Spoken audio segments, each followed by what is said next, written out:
Hey y'all, what's poppin'? I'm back again. So, Totally Spies. Let's get into it.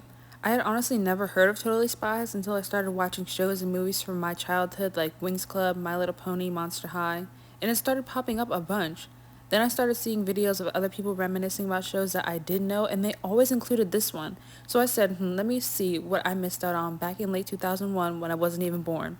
So here we are. I'm finally giving the show a shot. Season 1, Episode 1. Let's get into it. We start off with the theme song. Love when shows do that instead of putting them in the middle of a quick scene. It's a banger, by the way, and it tells us that not only are they bad bitches that are good at their job, but they are shopaholics. Total mood, except I'm broke and unemployed. Anyways, we move. So far, just off the names alone, which I love that they also included during this theme song, Clover is kind of taking it. She is giving main character vibes for sure. The other girls got basic bitch names, and she's named Clover, like hello. She must be special. This episode is called A Thing for Musicians, which is so relatable already. Great start, very early 2000s. We begin in a record store. Again, what a sign of the fucking times. And two employees are dragging and hating on a famous pop star named Ricky. No, not that one, although I am a stan. He also wasn't born yet. As soon as the clock strikes 10 a.m., fangirls and boys, come rushing in that motherfucking store. The first of the big three, no, the better big three, to have the first line is Clover, although it's off screen. I mean, I told you I knew she was a bad bitch. She was asking to borrow a cashmere sweater from Samantha, aka Sam. God damn, if I knew being a spy made you that rich so young, I would have started training years ago. Sam said yes because they are besties, and Alex instantly gets a little jealous because she thought she was Clover's best friend too. Might have to keep an eye on this one. Yikes. Clover's eyes start shaking like she's on coke when she sees a hot boy over Alex's shoulder playing guitar at what I thought was a mall, but it's their gigantic ass school. Oh my god, are they in California or something? How can they all afford to go there? It must be private. She notices he's a musician, and girl, that's all it would take for me too. I'm such a whore for a guitar player, especially electric. She zooms over there, and Sam questions if her girl Clover is a little boy crazy and falls in love more times than some girl named Mandy maxes out her credit card. All of a sudden, boom, a baddie pops out and throws the boy, Damon apparently, to the side because he has plans with her to go to the mall tomorrow. Miss Clover plays it off like it's no big deal, but she's mortified, and that's literally me. The squad goes to check up on her, and she's down but not out. She's a fighter. Then she says the name of the title, like I love when shows and movies do that and it's not super forced. Clover then tries to come up with a way to get his attention and get Mandy, the freaking Hulk of this universe apparently, away from him. All of a sudden, girl, they fall through a bench super quick, and how did that guy walking past not just see them do that? It's giving that one scene in High School Musical. They get shot down a tunnel at the speed of a bullet train, and they get details about today's mission from the WOOPH, the World Organization of Human Protection. Guess we are just diving in, no backstory on how they became spies necessary. Ricky Mathis is the subject of today's mission. They have never heard of him, but this old dude tells them that he became an overnight sensation. Gosh, when is it my turn? I want to be a diva already. He only has one single, but he's already going on a world tour. Now what the hell? Ain't no way, there's gotta be something up with this. Their mission is to go undercover as his opening act to see what makes his fans go so ballistic over him. There have been similar instances around the globe, so they are on the case, no chase. This is perfect timing for Clover because she feels that this will get Damon's attention so he can ditch Mandy and be more into her, a fellow musician. I feel like this Mandy girl is going to be the villain, like high school mean girl type of thing, but possibly will become a closer friend at the end of the show. Their music group name is the Spies, and I agree with Sam that that's pretty freaking lame. Next thing you know, they start jamming, so these girls all just know how to play an instrument and sing? Now I'm even more envious. Like, these girls are living my dream. And that harp guitar is the cutest thing ever. I need it now. So, there's a long list of their gadgets and traps that might be useful for this mission, and he's gonna tell you that because I am not repeating all that he said. This is a lot, girl. This is a lot. The expandable cable bungee belt, the Wind Tunnel 3000 Tornado Blast hairdryer, the suction cup bottomed go-go boot, the ultra-sensitive Erie microphone, and, my personal favorite, a potty. Underwater power walking apparatus that's inconspicuous. The potty joke is kind of funny, I'm not gonna lie. I did laugh, but Lord, I'm sure this old guy is a pain in the ass. We had no idea what this guy's name was at this point, by the way, so I'm just gonna call him Old Dude until they mention it. Old Dude makes the girls drop out of the private jet a little too abruptly if you ask me. Didn't even let them prep a parachute or nothing. What do you have against these girls? That tunnel was already brutal enough. On the real though, how does he even know them? Like, how did they meet? Is this a comic book before it was a show? Let me look into this. Nope, it was originally a series. The games and graphic novels came after. Damn, it's just really unexplained. I was right about one thing though. I knew they had to be from California and they're from Beverly Hills. Like I had no idea. I was just guessing that, talking out of my ass, but that school was huge. That school was huge. I just knew they had to come from money. Beverly Hills, are you freaking kidding me? Who are your parents? Who are your parents? All right, intermission over. Back to the plot. I mean, literally, because we cut to what's supposed to be a commercial break, and when we come back, the girls are on their England shit in London. Let's go. British babes are taking over the world. Hold on, I feel like that was kind of fire. I channeled my inner Adele. Like, you can't tell me I didn't eat the accent up. They're in a car and see fans flocking and peeking into the window already. Psych, they're just disappointed that it's not Ricky, and they leave.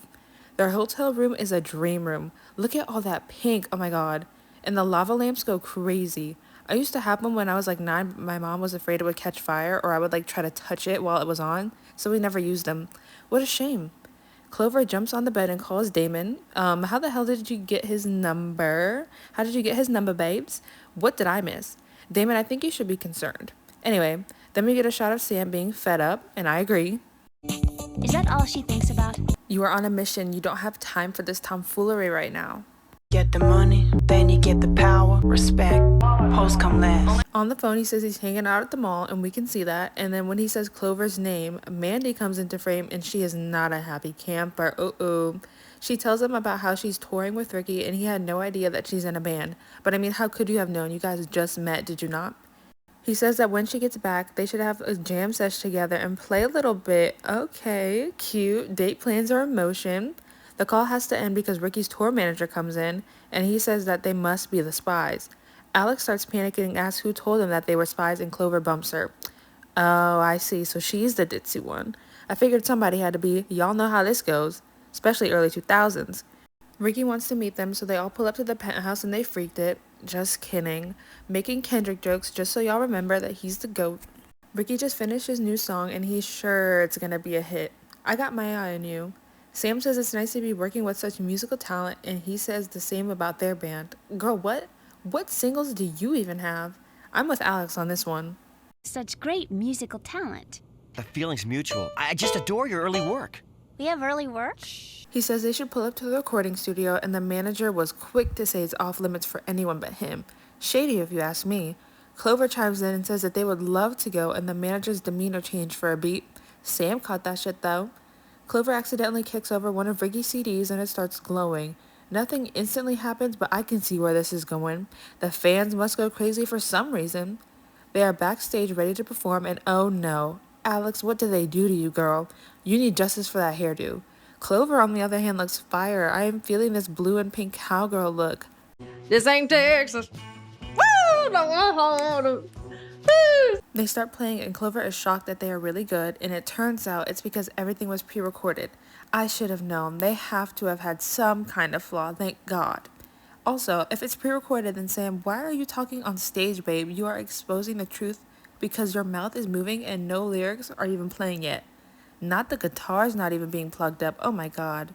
Ricky said nice job lip syncing. Damn, he clocked that shit quick.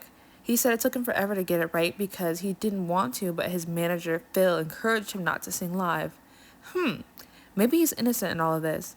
He's kind of giving himbo vibes, and I love that for him. He runs out on stage to adoring fans, and that freaky green CD is inserted backstage. Sam notices that something is very off about all this and wants a spy eye view from above. When she asks Clover if she's coming, she said that she has a great view from right here. You know what? She's serving teenage dream realness. I'm gonna let her have this boy crazy moment. I've been there. I am still there. I am a huge fan of boy groups and boy singers, so I mean, I can't hate on her. They overhear a conversation of Phil talking to someone about special lyrics being prepped for the next recording session, and he's upset that Ricky invited the spies to come along. He gets to talking about security, but then cuts himself off when he notices that Alex and Sam are there.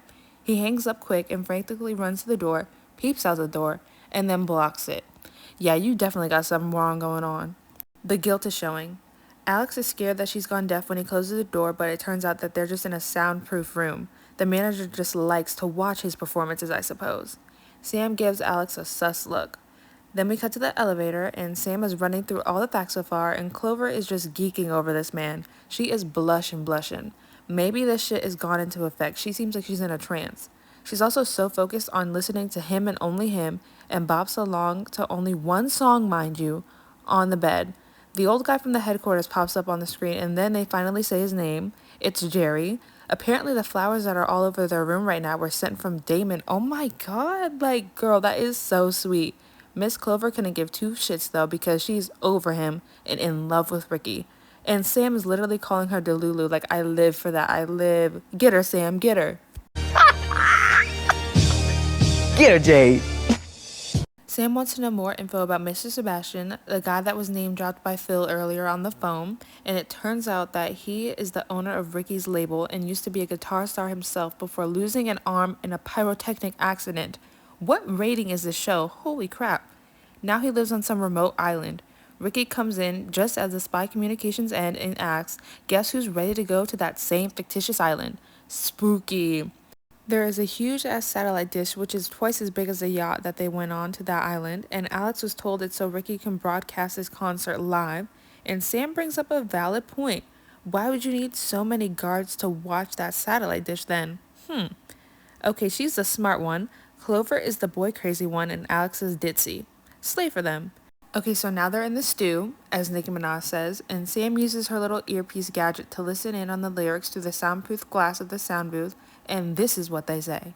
I'm Ricky and I'm your master. Follow me as I spread disaster. Take over the government, do as I say. I'll rule the world and you'll obey? Oh no, this poor boy is being used. These aren't the lyrics he wrote, but his manager tells him to trust him because it'll have that edgy factor that kids love nowadays.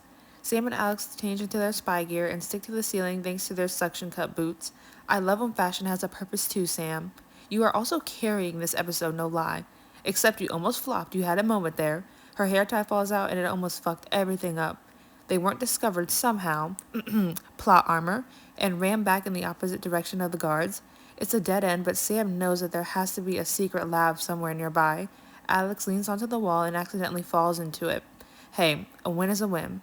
They hide under a desk, and now Sebastian looks freaky as hell. He used to look so fine back in the day, and now he has a bionic arm like he's Leo in Lab Rats. They test this new song on a guard, and he turns into a zombie and repeats the lyrics, calling Ricky his master. Not the mind control concept. Shocked but not surprised.